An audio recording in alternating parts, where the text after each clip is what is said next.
What's up, everybody? Will Knight here. Okay, so I'm switching up my gears a little bit because I gotta tell you, I don't usually do this stuff for the channel. That's usually like Vera's department, but she a little bit busy today, so I'm gonna help her out because I'm about as big a fan of this property as she is, or about all these properties as she is, and I can do this thing. So, what I wanted to talk to you guys about was this here.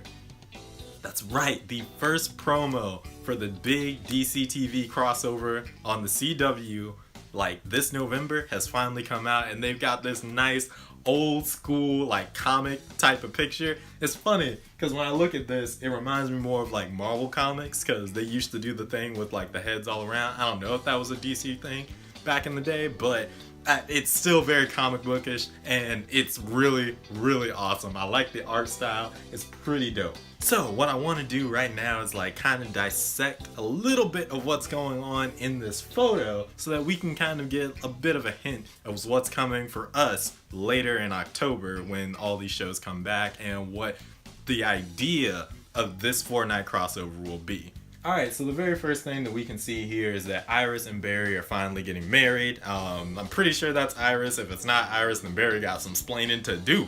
But it looks like things are going to be thrown off at their wedding by the arrival of the Ray. Now, if you guys don't know, they're doing another animated show on their lineup featuring the comic book character, the Ray. The best way to explain the Ray is that he's an energy projector. I'm pretty sure he gets his powers from the sun or something like that, hence the name the Ray. But he is actually a pretty cool character. I think they're giving him a little more shine because in DC Comics right now, Batman leads his own Justice League of America, and the Ray is one of the recruits, so they might be trying to get more people familiar with his character. The title of this crossover is Crisis on Earth 10.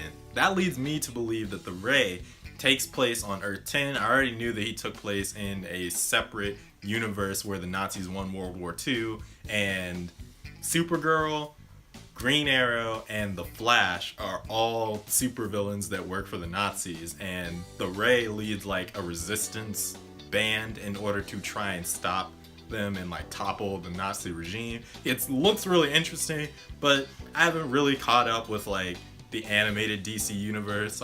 Vixen, I kind of got an idea for it in my head what was going on with her stories and everything, but I never like sat down and watched it.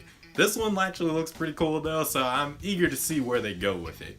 Anyway, I'm guessing that their universe is Earth 10, and that somehow the overlords that have taken it over are going to find a way to maybe Supergirl's Earth, which I think is Earth 4 by technicality of like how Barry would have named it, or that they move to Earth 1 where the main DC stuff happens.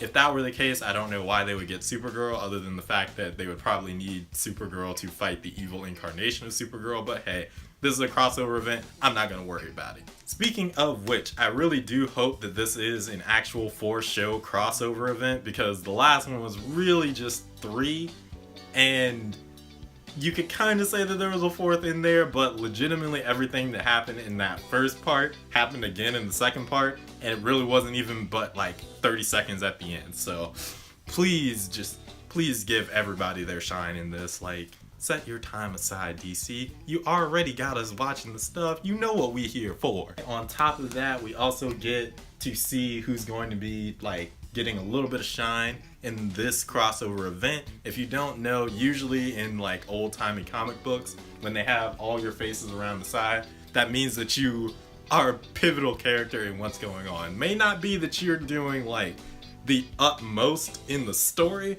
but you're going to have a spotlight at some point. At least that's how it used to be. I don't know if they're just like playing around with it or they thought it looked cool. Don't hate me for this, but I'm just going with what I remember as a kid reading comic books.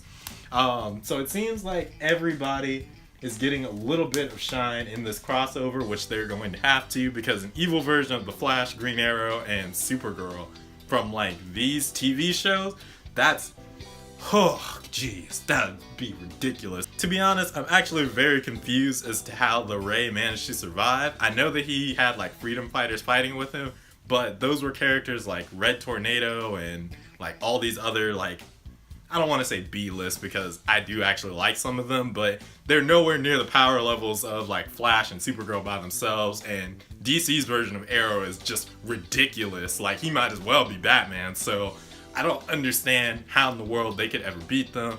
And to be honest, they would need a crossover like this in order to beat those three if they were evil. Like, let's go ahead and be honest about that. The last thing that I really wanted to talk about, though, was the person in that bottom corner.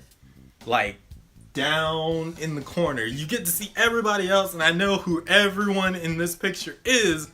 Guys, is that Captain Cold? Is that Captain Cold? Dude, Captain Cold was my favorite character out of this entire, like, DC. Well, I can't say that he's my favorite. I do like Slade Wilson a lot. A lot. But Captain Cold was also one of my favorites since his first appearance in The Flash, all the way up to the point where they rolled him over in Legends of Tomorrow, his big sacrifice at the first season of Legends of Tomorrow, how they rolled him back in season 2 of that show, how they rolled him back into Flash.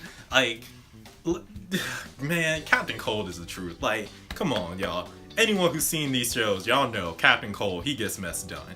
I'm not sure if they like are going to do a thing where he's time displaced again and it's like an earlier incarnation of him or something, or if this is the Captain Cold from Earth 10 and he's just one of the remaining freedom fighters that managed to help the Ray out. That would be a cool thing to see, because it would give them the opportunity to do something different with his character. I do really like his character, but at the same time, he's not really the same dude, but he's in the same like timeline of progression that we're used to seeing him in, and I would like to see him do something more like the Harrison Wells character who's always different every season of The Flash. But yeah, that pretty much wraps it up. So thank you guys so much for watching. If you could leave a like and a comment down below telling me what you guys think based off of this first promo poster.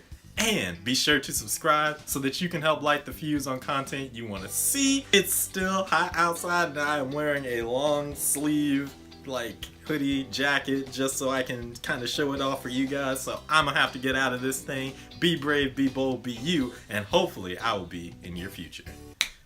Bye.